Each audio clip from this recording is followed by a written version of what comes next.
echo of his call. Brothers and sisters in the Lord, प्यारे भाई और बहनों, James chapter 5:16 says like this: याकूब उसका 5:16 में इस प्रकार कहा गया है, Confess your faults to one another and pray one for another, that you may be healed. And the effectual, fervent prayers of a righteous man availeth much. इसीलिए तुम आपस में एक दूसरे के सामने अपने अपने पापों का मान लो और एक दूसरे के लिए प्रार्थना करो जिससे चंगे हो जाए। धर्मी जन की प्रार्थना के प्रभाव से बहुत कुछ हो सकता है। Here, two important things are available. यहाँ पे दो प्रमुख बातें को हम देखते हैं। Number one is healing in the body. पहला बात है कि शरीर में चंगाई। Secondly, prayer of a righteous person. दूसरी बातों को हम देखते हैं कि धर्मी जन की प्रार्थना को। These are very big and vast subjects. और ये बहुत बड़ा विषय जो हमें बात करने के लिए समय नहीं है। Healing from a sickness is a very big subject. और एक चंगाई, शरीर चंगाई को पाना भी बड़ा विषय है। Prayers of a righteous person is a vast subject. धर्मी जन का प्रार्थना भी एक बड़ा सा प्रसंग होता है। Who is a righteous person here? यहाँ पे देखेंगे कि कौन धर्मी व्यक्ति है। There are a lot of illustrations about a righteous person. यहाँ बहुत सारे बाइबल में उदाहरण दिया गया धर्मी व्यक्ति के बारे में लेकर के। They cannot be explained now. और वो अभी हम उसको समझा नहीं सकते हैं। One very important point is a righteous person who is praying for a sick.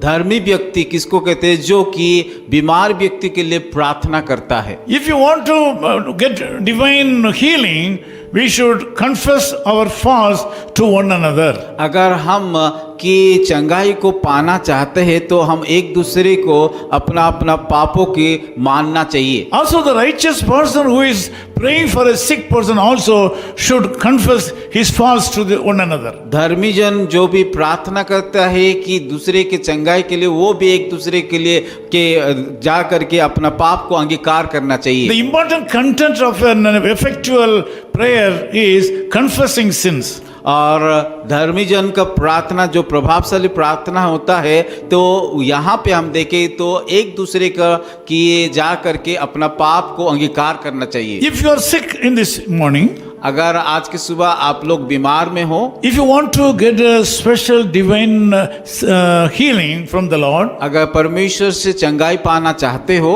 you should confess your faults to one another. आपका पापों को एक दूसरे के सामने जा करके अंगीकार करना चाहिए And pray for one another. और एक दूसरे के साथ प्रार्थना करना चाहिए। By that way you can be a righteous person. और उसके द्वारा आप धर्मी व्यक्ति बन सकते हो। Bible says the effectual fervent prayer of a righteous person availeth much. और यहाँ पे बाइबल इस प्रकार कहता है कि धर्मी जन की प्रार्थना का प्रभाव से बहुत कुछ हो सकता है। By this way you can be healed. और उसके द्वारा आप लोग चंगाई को प्राप्त कर सकते हो। Also you can pray for a sick person. आप की बीमारी लोगों के लिए बीमारी को चंगाई के लिए प्रार्थना कर सकते हो। You can get a healing from the Lord to a person who is already sick. और प्रार्थना के द्वारा परमेश्वर आप लोगों को चंगाई कर सकता है। I would like to pray with you now. मैं आप लोगों के लिए प्रार्थना करूंगा। Loving Father, we thank you for the brothers and sisters who are joined in this prayer. और धन्यवाद करते हैं खुदा, जितने लोग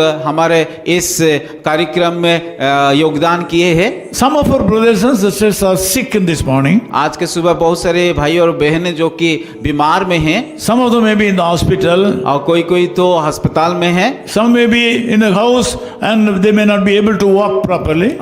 शायद कोई तो अपने घर में है और ठीक रीति से चल नहीं पा रहा They है। may not be able to eat properly. और ठीक से खाना नहीं खा पा रहा है। They may be under treatment. और वो लोग इलाज कर रहे हैं। Lord, whatever the case may be, you are the Lord who can heal them right now. चाहे जिस प्रकार का कारण भी हो, इस समय हम प्रार्थना करते हैं कि उन लोगों को चंगाई दीजिए। Lord, make them to confess their sins to others. प्रार्थना करते हैं कि ताकि वो सारे लोग एक दूसरे के साथ जाकर के अपना पापों को अंगीकार Let करें these people to pray for one another. और ताकि वो एक दूसरे से प्रार्थना कर सके By that way they can be righteous person. और उसके द्वारा वो लोग धर्मी व्यक्ति बन सकते By हैं that way you can hear their prayers and bless them and heal them. और उसके द्वारा आपका प्रार्थना भी सुना जाएगा I speak prosperity and blessing upon these और people. इन सारे भाई और बहनों के ऊपर आपका आशीष को मांगता हूँ Thank you Lord for hearing our prayers. धन्यवाद करते हैं हमारा प्रार्थना को सुनने के लिए In Jesus' name we pray. यीशु मसीह के नाम से प्रार्थना करते हैं Amen. आमीन Of his call ministries, 10 Muhammad Abdullah 2nd Street, opposite International Cricket Stadium, Chepauk, Chennai 600005, India. Phone 9144 2852 8282. Mobile phone and WhatsApp 91 98412 71858. Email sam@echoofhiscall.org.